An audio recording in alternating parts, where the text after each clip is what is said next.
Morning everyone. तो हम लोग अभी तक क्या पढ़ रहे थे? रेस्पिरेटरी सिस्टम, ठीक है ना। इसमें हम लोगों ने क्या क्या पढ़ा? रेस्पिरेटरी सिस्टम के टाइप, इंटरनल और एक्सटर्नल रेस्पिरेशन। और रेस्पिरेटरी सिस्टम के 2 टाइप होते हैं, कौन से? अपर एंड लोअर, ठीक है। डायग्राम भी तुम लोगों ने देख लिया, सारा कुछ समझ में आ गया था ना। अब हम लोग पढ़ेंगे जो हमारा रेस्पिरेटरी का सिस्टम का सबसे पहला पार्ट होता है। स्टार्ट जहाँ से होता है रेस्पिरेटरी सिस्टम, क्या है वो है दैट इज नोज। नोज से स्टार्ट होता है रेस्पिरेशन, ठीक है ना। तो nose is the first organ of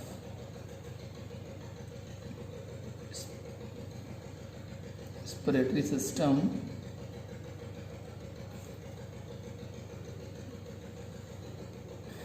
that help in respiration and दूसरा किस में हेल्प करता है हमारा नोज? एक तो रेस्पिरेशन में हेल्प करता है और एक किसमें नहीं पता? स्मेलिंग में, सूंघते हैं ना हम, नोज हेल्प करता है। और अब नोज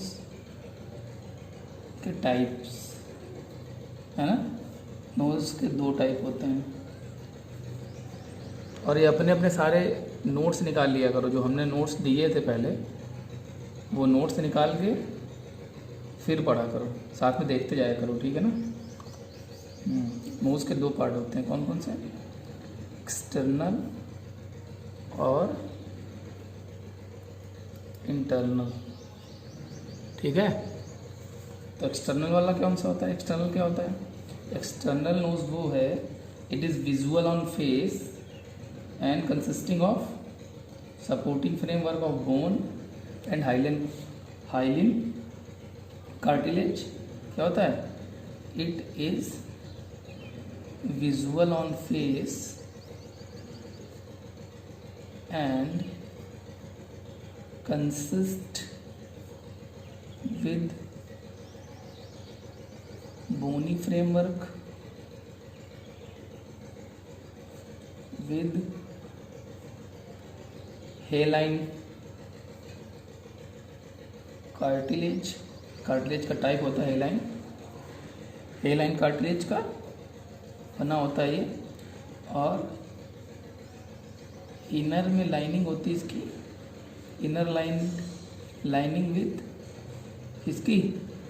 जो हमारा नोज़ होता है वो क्या होता है? विजुअल ऑन, जो एक्सटर्नल नोज होती है हमारे फेस पे विजुअल होती है, और थोड़ा सा बोनी फ्रेमवर्क होता है ऊपर, और उसके ऊपर क्या होता है? हेलाइन कार्टिलेज, ठीक है ना।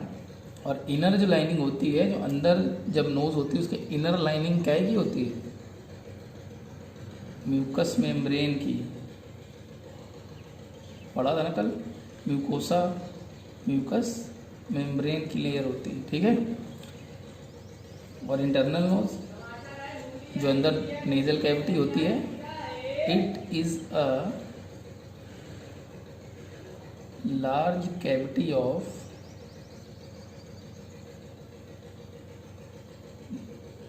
Nasal channels in interior aspect of skull. जब अपना एक्सटर्नल नोज होता है it is the visual on face, जो हम बाहर से देख सकते हैं नोज, जिसको हम हमेशा बोलते हैं ये नाक जो हमें दिखती है ना। It is a visual on face and consist with, हम टच करके देखेंगे तो ऊपर का पार्ट जो होता है क्या होता है? बोनी फ्रेमवर्क होता है, बोन टाइप हमें फील होती है। आगे क्या होता है? आगे एकदम मुलायम सा फील होता है। तो जो जो हमें सॉफ्ट सॉफ्ट सा फील होता है नोज़ में आगे, वो हेलाइन कार्टिलेज का होता है, ठीक है ना। और इनर में क्या होता है, अंदर से क्या होता है, अंदर म्यूकस मेम्ब्रेन की लेयर होती है, ठीक है ना। इससे म्यूकस सिक्रीट होता रहता है। इंटरनल नोज क्या होती है, it is a large cavity of, जैसे ही हमारा विजुअल फीस वाला खत्म होता है स्कल के अंदर, वहाँ पे large cavity of nasal channels in interior aspect of skull. जो इंटीरियर नोज होती है, इंटरनल नोज होती है, वो विजुअल नोज के अंदर जैसे ही कैविटी स्टार्ट होती है फेरिंग्स के ऊपर तक, दैट कॉल्ड इंटरनल नोज, ठीक है।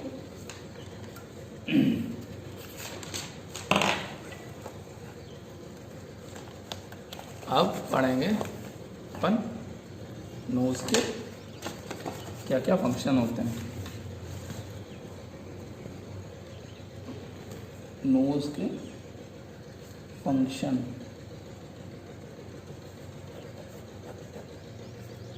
नोज के फंक्शंस क्या क्या हैं। नोज हेल्प करता है किसमें, फर्स्ट वन वार्मिंग, वार्म करना, गर्म करना है ना, warming. Second one humidification. Third one filtering.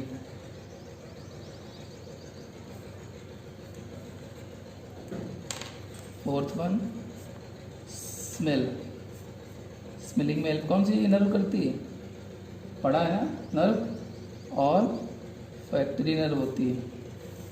All factory function हो गया, ये ऑल फैक्ट्री नाम होता है नर्व का जो स्मेल में हेल्प करती है। तो क्या काम होता है नोज़ का, warming, humidification, filtering and smell में हेल्प करती है। तो वार्मिंग कैसे करती है, जो हम एयर इनटेक करते हैं, इनहेल करते हैं, रिस्पायरेशन के टाइम इनहेल करते हैं, इनटेक करते हैं ऑक्सीजन, तो क्या होती है, वो ड्राई, वो क्या होती है, ऑक्सीजन जब हम इनहेल करते हैं तो एटमॉस्फेयर की कंडीशन के अकॉर्डिंग, ठीक है ना, एटमॉस्फेयरिक कंडीशन के अकॉर्डिंग हमारी क्या करती है, जो हम इनटेक करते हैं ऑक्सीजन, उसको वार्म करती है विद हेल्प ऑफ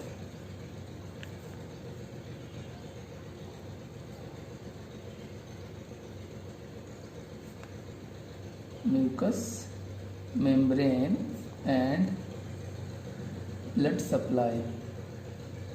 हमारी बॉडी में क्या, ब्लड सप्लाई हर जगह सप्लाई होता है ना। तो जब हम एयर इनटेक करते हैं, तो जो एयर इनटेक करते हैं उसको हमारी बॉडी के अकॉर्डिंग एडजस्ट करती है, जितनी बॉडी को ज़रूरत है उतना वार्म करके देती है, कौन, नोज़, है ना।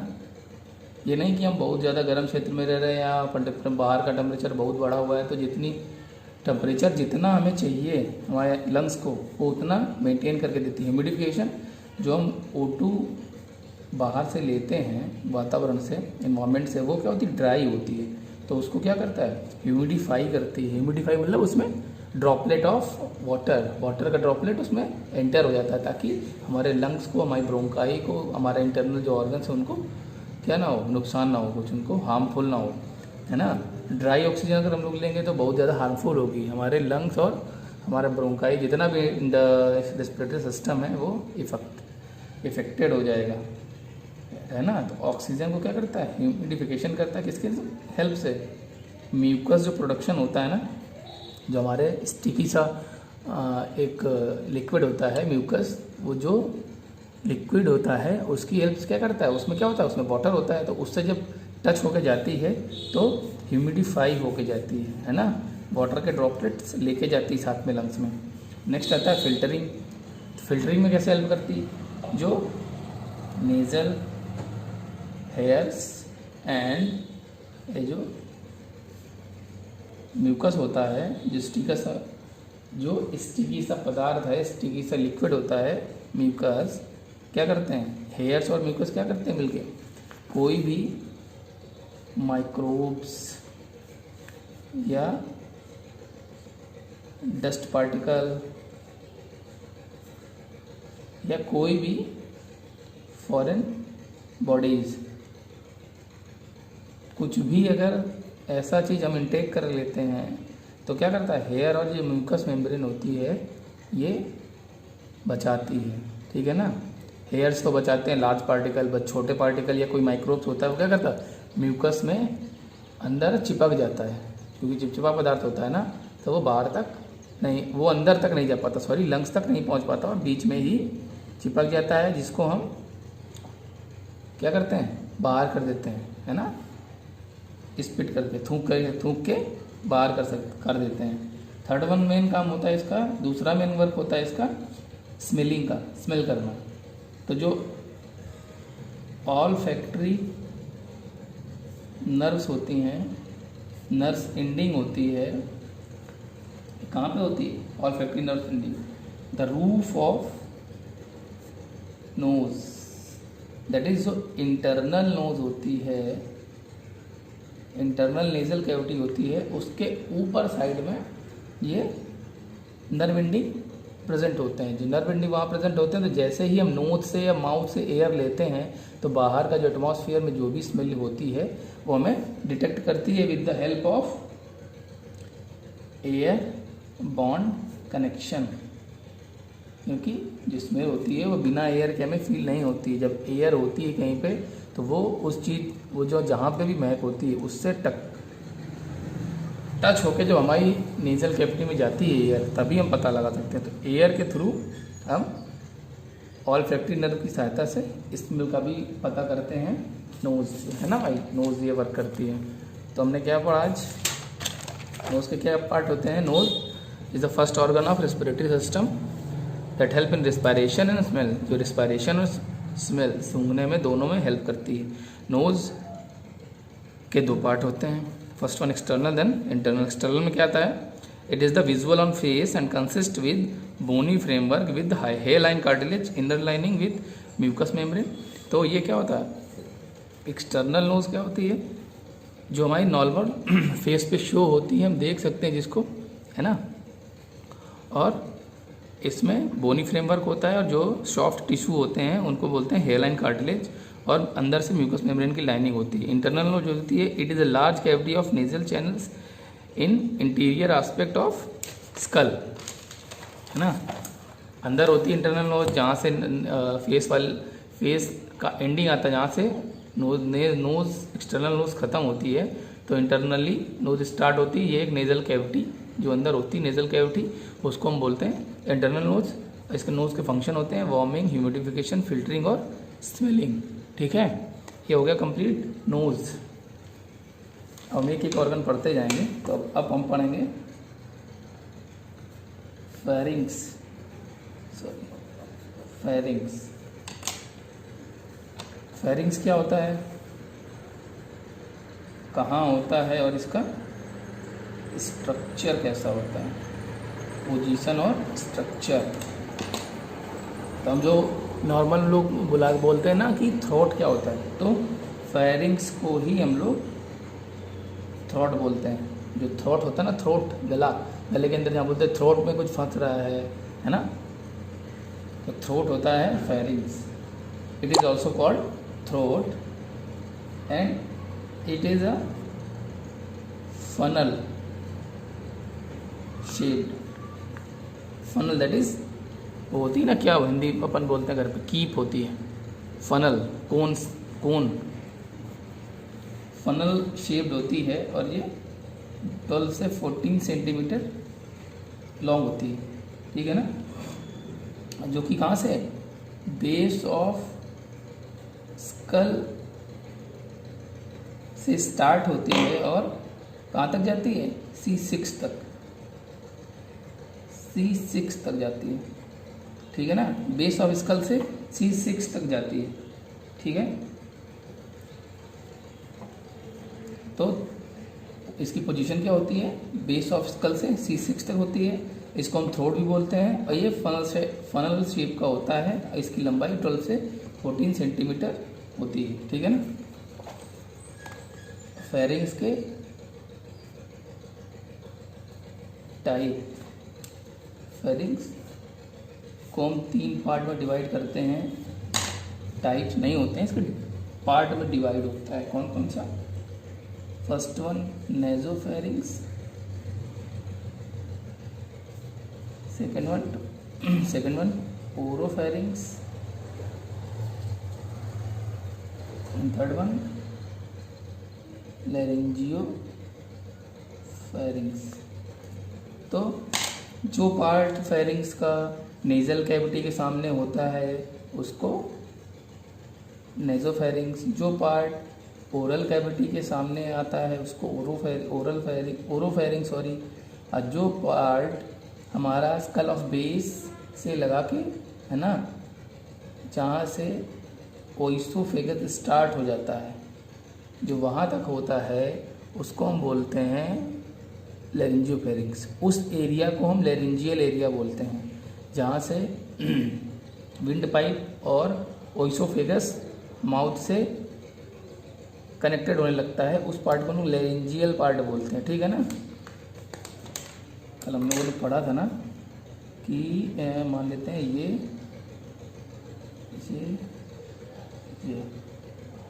ठीक है ना, दिख रहा है, दैट इज ये वाला हो गया ओरल, ये जो जा रहा है ये पार्ट हो गया नेजल, ये हो गया ओरल कैविटी। ठीक है ना, ये ओरल कैविटी, ये नेजल कैविटी। तो नेजल कैविटी यहाँ से लेके यहाँ तक फेरिंग्स रहता है ना। तो क्या होगा, ये जो पार्ट आता है ये ओइसोफेगस यहाँ से स्टार्ट हो जाता है। तो ओइसोफेगस जब यहाँ से स्टार्ट हो जाता है तो इसको बोलते हैं, इस एरिया को बोलते हैं लैरिंजियल एरिया। तो लैरिंजियल एरिया के कारण हो गया लैरिंजियोफेरिंग्स। ये ओरल, ये देखो दिख रहा है ना, ये ओरल कैविटी, ये माउथ, ये नोज़। तो नेज़ल कैविटी से जो ओरल कैविटी के पहले तक होगा इसको बोलेंगे नेज़ोफेरिंग्स। ओरल कैविटी के जो सामने होगी उसको बोलेंगे ओरोफेरिंग्स। ठीक है, डायग्राम में देख लेना, डायग्राम में समझ में आ जाएगा। ठीक है ना, ना समझ में आए फिर पूछ लेना। नेजल कैविटी के सामने जो होता है नेज़ोफेरिंग्स, ओरल के सामने जो होता है ओरोफेरिंग्स, और इस पार्ट को लोग लैरिंजियल पार्ट ही, लैरिंजियल स्पेस ही बोलते हैं। तो यहाँ पे जो पार्ट आता है फेरिंग्स का उसको बोलते हैं लैरिंजियोफेरिंग्स। ठीक है ना। बाकी अब हम लोग इसके आगे पढ़ेंगे लैरिंग्स। लैरिंग्स हम लोग पढ़ेंगे कल। ठीक है, इतना समझ में आ गया। नोज़ और फेरिंग्स, नोज़ के पार्ट होते हैं 3 2, एक्सटर्नल और इंटरनल। एक्सटर्नल जो होती है जो फेस में शो होती है, इंटरनल होती है जो नेजल कैविटी होती है। बाकी इसके वर्क होते हैं वार्मिंग, फिल्टरिंग, ह्यूमिडिफिकेशन और स्मेलिंग। ठीक है, और बाकी फेरिंग्स के 3 पार्ट होते हैं, नेज़ोफेरिंग्स, ओरोफेरिंग्स और लैरिंजियोफेरिंग्स। नेजल कैविटी के सामने जो होता है उसको नेज़ोफेरिंग्स, ओरल कैविटी के पास जो क्षेत्र में आता है, जो स्पेस में आता है उसको ओरोफेरिंग्स, जो लैरिंजियल पार्ट के पास में आता है उसको लैरिंजियोफेरिंग्स। बाकी कल हम पढ़ेंगे